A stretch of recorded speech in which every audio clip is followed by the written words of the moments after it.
Sa bawat ihip ng hangin, agos ng tubig, at pag-indayog ng mga halaman, tampok ang kasaganaang handog ng kalikasan. Ngunit, ang ating paraiso ng yaman at buhay ay ngayon nahaharap sa isang malagim na realidad.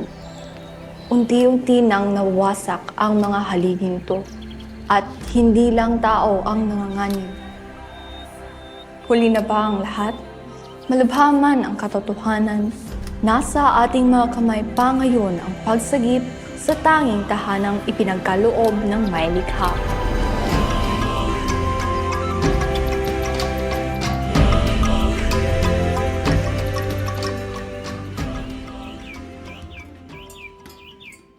Isa ang Pilipinas sa 18 bansang kinikilala bilang mega biodiverse. Mayroon tayong halos 2/3 ng biodiversity na taglayin ng mundo. Tinataya ng PhilCHM na mayroon tayong humigit kumulang 200 key biodiversity areas at 50,000 described species, kung saan mahigit sa kalahati ay endemic o matatagpuan lamang sa bansa. Ngunit sa gitna nito, isa ring hotspot ang Pilipinas ng unti-unting naglalahong biodiversity. Ayon sa mga tala ng Interactive Country Fishes, isa tayo sa mga may pinakamataas na bilang ng mga species na nanganganib at malapit nang mawala. Mahigit 700 sa mga ito ang threatened o yung mga nakakategorize bilang vulnerable, endangered o critically endangered base sa listahan ng International Union for the Conservation of Nature. Ayon sa DENR, iilan sa mga pangunahing dahilan ng isyong ito ang pagkawala ng lugar na matitirahan, overexploitation, invasive alien species, pollution, at climate change. Kaya, bilang tugon, nagsasagawa ang iba't ibang organisasyon at ahensya ng mga hakbang upang pangalagaan, protektahan at panatilihin ang kalikasan. Kabilang na dito ang Philippine Eagle Center, na hindi lamang nakatuon sa mga pag-aalaga ng haring ibon, kundi pati na rin sa pagpapanatili ng iba pang species at ng mga kagubatang kanilang tinitirahan. Matatagpuan natin sa timog-kanlurang bahagi ng lungsod ng Davao ang puso ng biodiversity conservation efforts dito sa syudad, ang Philippine Eagle Center. Ito'y isang pasilidad na binuo ng Philippine Eagle Foundation upang magsilbing kanlungan ng 36 na agila, mahigit 10 pang species ng ibon, 4 na species na mammals, 2 species ng reptiles, at samut-saring species ng halaman. Papasok na tayo ngayon sa loob ng Philippine Eagle Center at kahit dito pa lamang sa entrance ay makakakuha na talaga tayo ng sulyap sa likas na matatagpuan sa bansa. Alam niyo ba, hango ang pasilidad na ito sa isang klase ng ecosystem na nagdo-dominate dito sa Pilipinas, ang tropical rainforest. Maya-maya lamang ay matutunghayan na rin natin kung paano nga nila pinoprotektahan at pinangangalagaan ang iba't ibang hayop na nakatira dito. Sa ating tour, madadaanan nga natin ang key areas dito sa center, ang Rainforest Walk, Raptor Garden, Incubation and Rearing Laboratory, Flight Zone, Raptor Road at Monkey Island. So we at the PEF have been really doing all of these things for 37 years now, almost 40 years. So ang mga kailangan lang is that participation to all of our partners as well as individuals, no? Because we can't do these things alone. So all of these steps are all for conserving our critically endangered national bird, which is the Philippine eagle, and to save it from the brink of extinction. Because as of now, 80% of their population has already vanished since they are considered as the critically endangered in the IUCN Red List.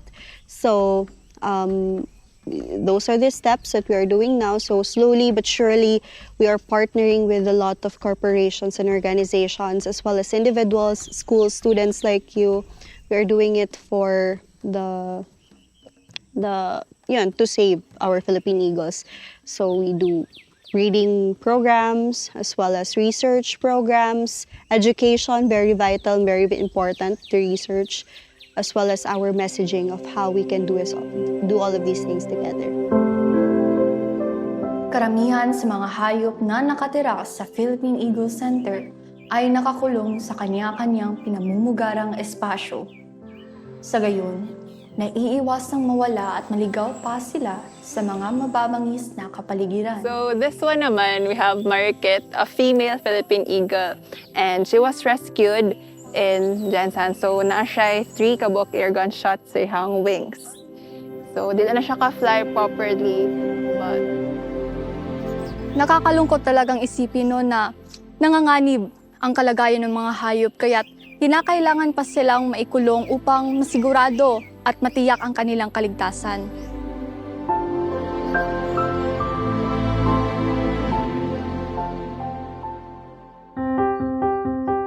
Sa aming pag-iikot, nakilala rin namin si Sir Dong. Isa siyang conservationist dito sa PEF. Well, my assignment would be overall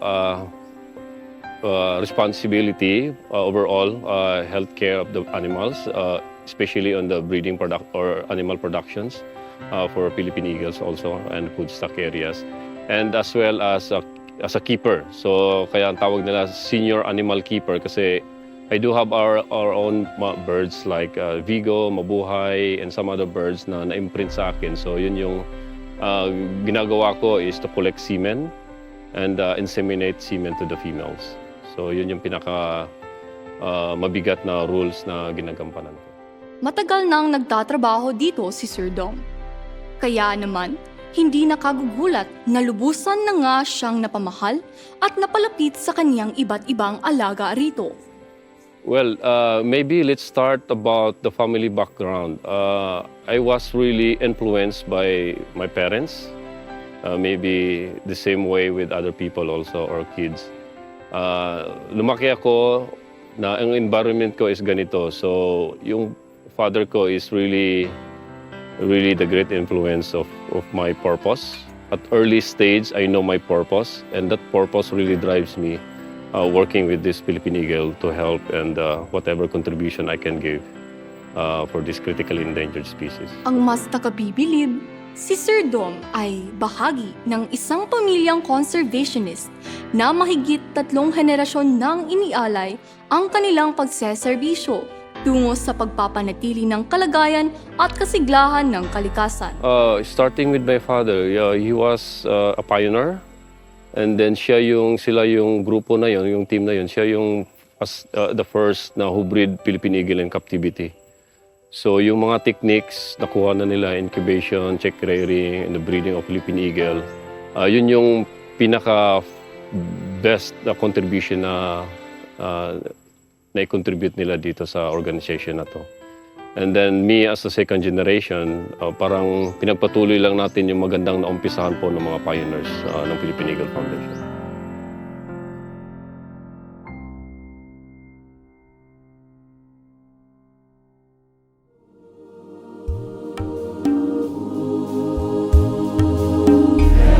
Para naman mapanatili o di kaya'y maparami ang lokal na populasyon ng mga species na naninirahan sa center, isinasailalim ang mga hayop sa conservation breeding program nang tuluyang maipreserba at mapabuti ang kalagayan ng mga ito. Sa mga bibisita rito sa Philippine Eagle Center, posibleng mapapansin ninyo ang mga markang kulay asul o berde sa bawat hayop. Tanda ang mga yan sa kanilang kasarian. Ginagamit ito ng center upang mapaayos at mapadali ang proseso ng pagpili at pagsiyasat tungo sa pagbreed ng mga ito. Sinisigurado ng mga caretaker tulad ni Sir Dom na maayos at maginhawa ang proseso ng pag-breed sa mga hayop tulad ng Philippine Eagle. Kasama nito, napapabilang na rin sa kanilang trabaho ang pagsusuri sa iba't ibang mga bagay na maaaring makaaapekto sa pag-breed ng mga hayop. Ilan lamang sa mga iniuusisa nila ay mga kondisyong tulad ng kalagayan ng tirahan, panahon at klima, paglapat ng mga naaayong resources at susceptibility sa ibang mga hayop at mga sakit. So the Philippine Eagle Center is a conservation facility, only one in the world, where we rescue and rehab Philippine eagles from the wild or captive. So we do a lot of breeding activities here at the Philippine Eagle Center, which is of course not accessible to guests, no? But here in the exhibit area, so since the exhibit area kasi is 1 hectare siya, so exhibit area has a lot of animals, like we have mammals, monkeys, deers, and also reptiles like the snakes and the crocodiles. Of course, different kinds of raptors, like Philippine eagles, of course, and such endemic species like South Philippine hawk eagles. And we also have serpent eagles, Brahminikites, which is of course not endemic but native here in the country, and white-bellied sea eagles, and also black-winged kite.